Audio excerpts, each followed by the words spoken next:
In the grand theater of history, nations rise and fall like the tides. Most are accidents of conquest, geography, and fleeting alliances. But a very select few, seem to carry within their very DNA a sense of profound, almost unnerving purpose.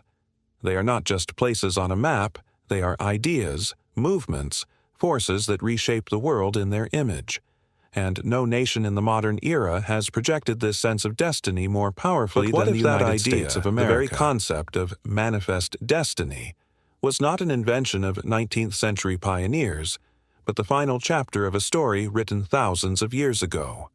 What if the symbols of American power, the trajectory of its history, and its improbable rise to global dominance were not a matter of chance, but the fulfillment of ancient prophecies recorded in the sacred scrolls of the Hebrew Bible? This is not a journey into mere speculation. It is a deep investigation into lost lineages, cryptic blessings, and a biblical blueprint that may have foretold the existence and purpose of America millennia before its founding. Before we unlock these ancient secrets and trace this unbelievable story from the deserts of the Middle East to the shores of the New World, take a moment to support our exploration into these hidden histories. Please press the like button, subscribe to the channel, and be sure to click the notification bell. Your engagement is the fuel that allows us to continue uncovering these incredible truths that lie just beneath the surface of our accepted reality. To comprehend a destiny of this magnitude, our journey must begin not in the halls of modern power, but in the distant past, with the foundational promises that shaped the entire Western world. We must return to the patriarchs of Israel.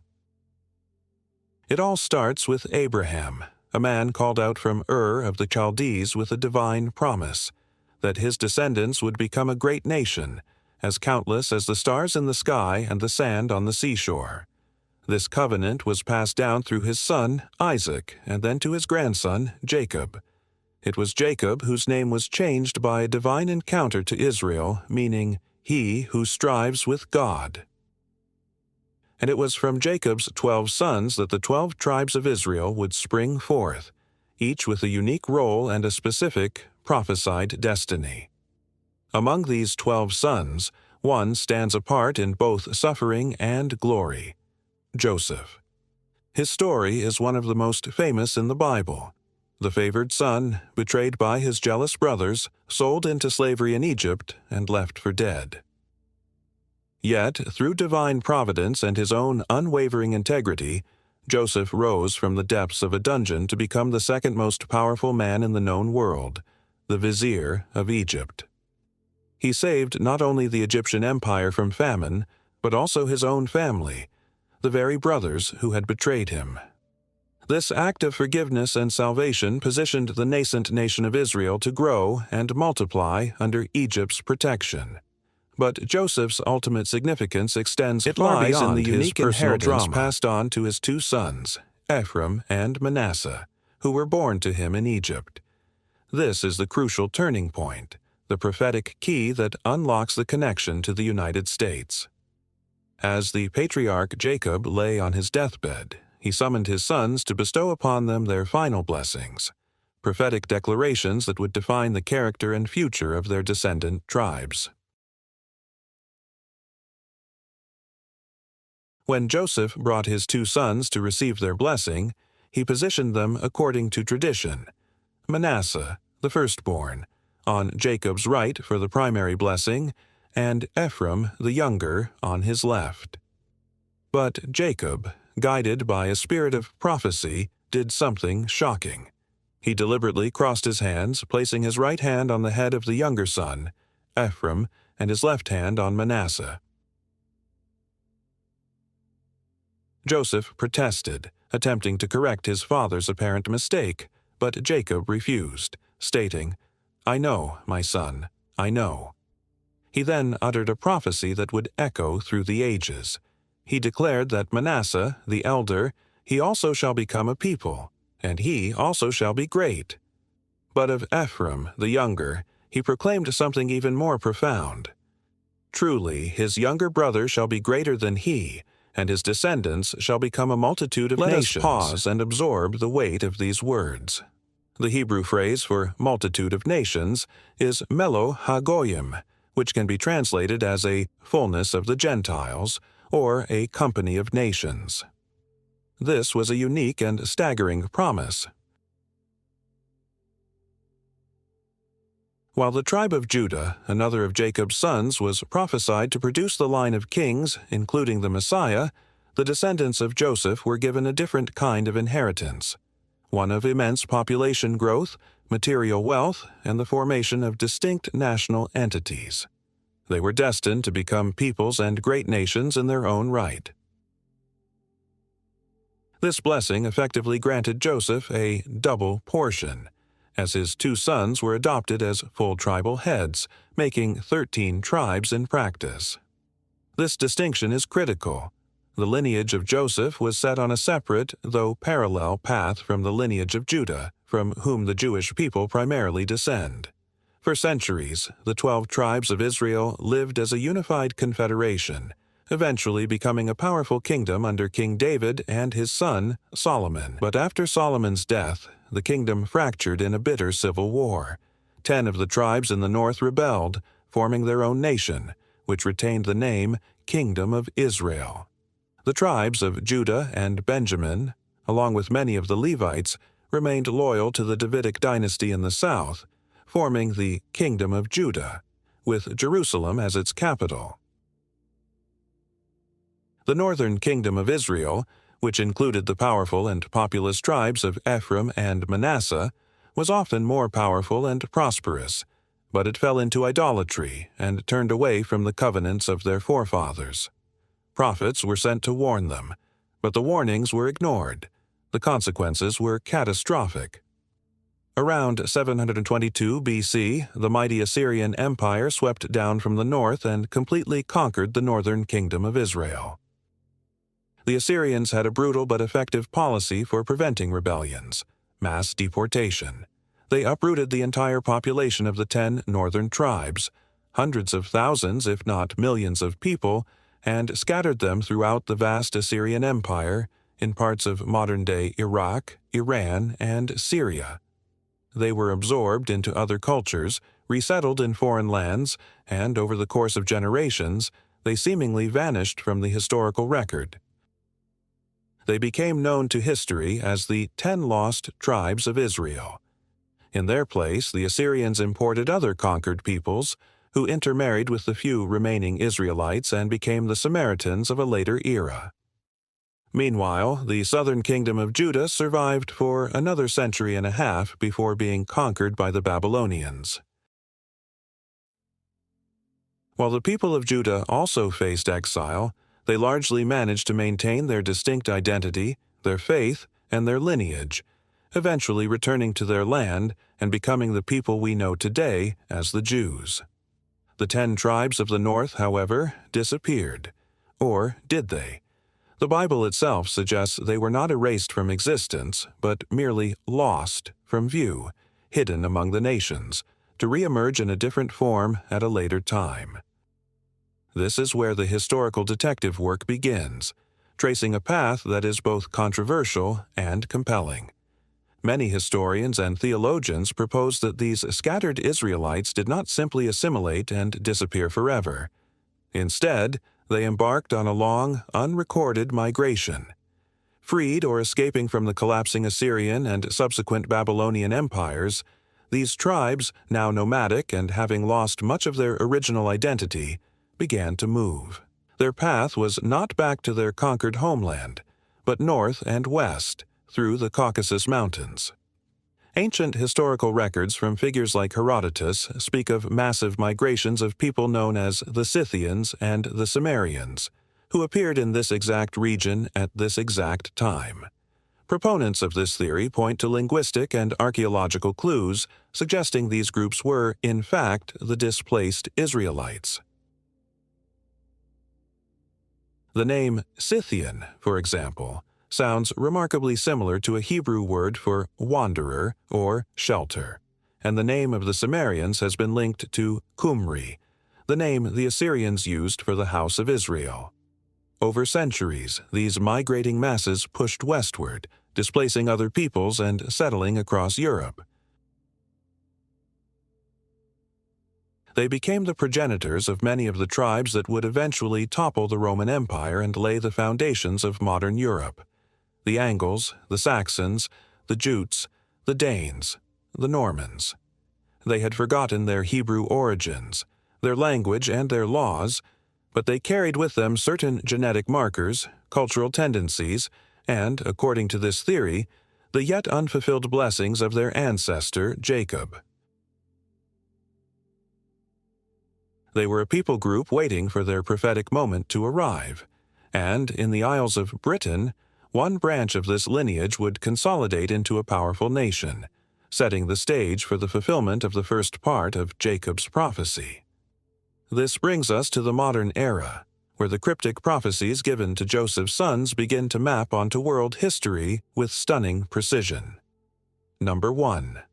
The multitude of nations. Let us reconsider the blessing given to the younger son, Ephraim, that he would become a melo hagoyim, a multitude of nations. For centuries, this seemed an impossible prophecy, but then a small island nation off the coast of Europe began to grow.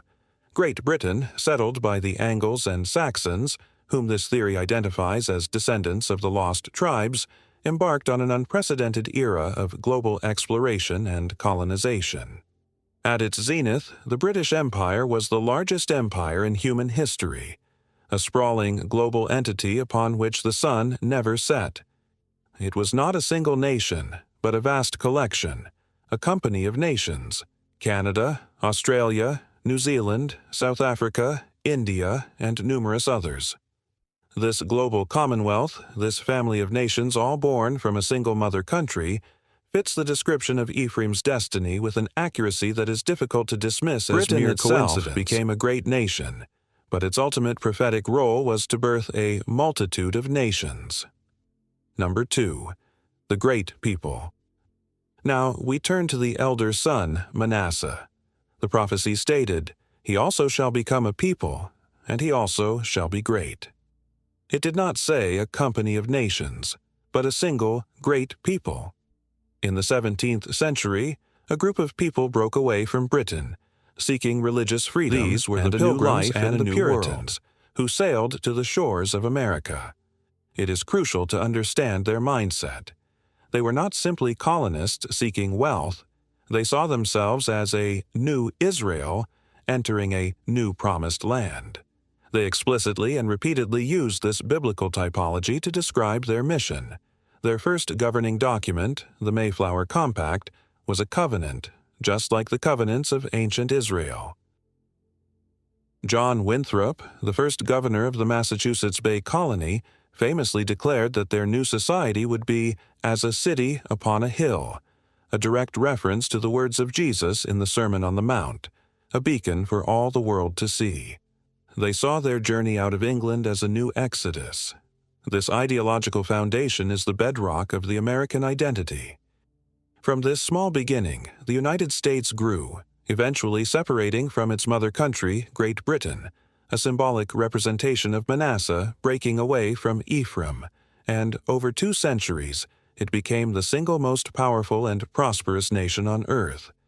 Not a multitude of nations, but one great people, a singular entity of immense wealth and power, precisely as prophesied for Manasseh.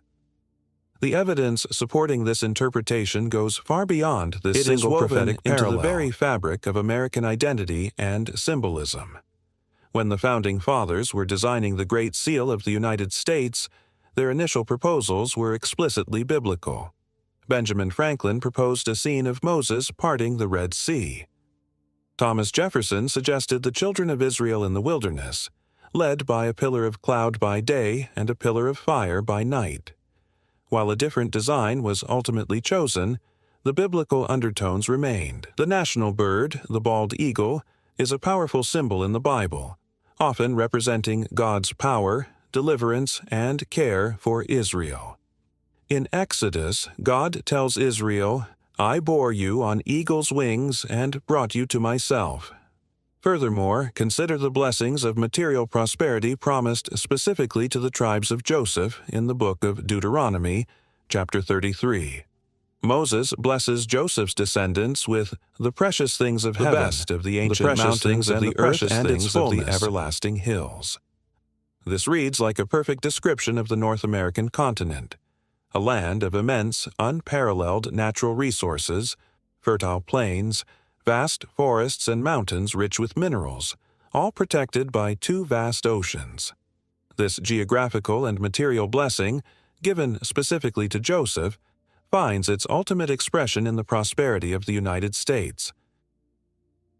Finally, consider the relationship between the United States and the modern state of Israel. After nearly 2,000 years of exile, the Jewish people, the descendants of the southern kingdom of Judah, began to return to their ancestral homeland in the 20th century. The United States, more than any other nation, has served as the primary protector, ally, and benefactor of the reborn State of Israel. In the framework of this theory, this modern geopolitical reality is profoundly significant. The USA, reaching out and providing support and protection for his long-separated brother, Judah, the Jews, Israel, in the latter days. It is a family reunion on a global, prophetic scale, the two great houses of Israel finally interacting on the world stage after millennia of separation. The destinies of the two brothers, Judah and Joseph, were never meant to be identical, but they were always meant to be intertwined, and we may be witnessing the ultimate fulfillment of that ancient plan in our own time. So, we are left with a tapestry of interconnected threads, a specific, dual-natured prophecy given to the sons of Joseph, the historical disappearance of the 10 tribes containing those sons, a plausible, if debated, migration route that seeds the nations of Northwest Europe, and the rise of two global powers, the British Commonwealth and the United States, that match the prophetic blueprint for Ephraim and Manasseh with breathtaking accuracy. This is supplemented by the foundational theology of America's founders, the biblical symbolism embedded in its national identity, and its modern-day role as the chief ally of the reborn Jewish state. Can all of this be dismissed as a series of unrelated coincidences? Is it merely a case of retrofitting Scripture onto history? Or are we seeing the faint outlines of a divine hand guiding the course of empires, a hidden architecture beneath the chaos of human events? The possibility that the most powerful nation on earth exists not by accident, but by ancient design, is a concept so vast it challenges our entire understanding of history, politics, and purpose. It suggests that history is not a random walk, but a story, written by an unseen author, moving toward a predetermined conclusion. The destiny of America, in this light, is not just about its own power or prosperity, but about its role in a much larger cosmic drama that began in the tents of the patriarchs and has yet to reach its final act.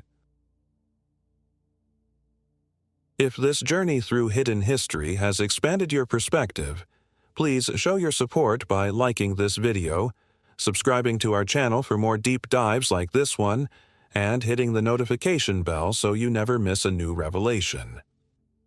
Share your thoughts in the comments below. Is this a compelling theory, a historical possibility, or something else entirely? We look forward to continuing this conversation with you.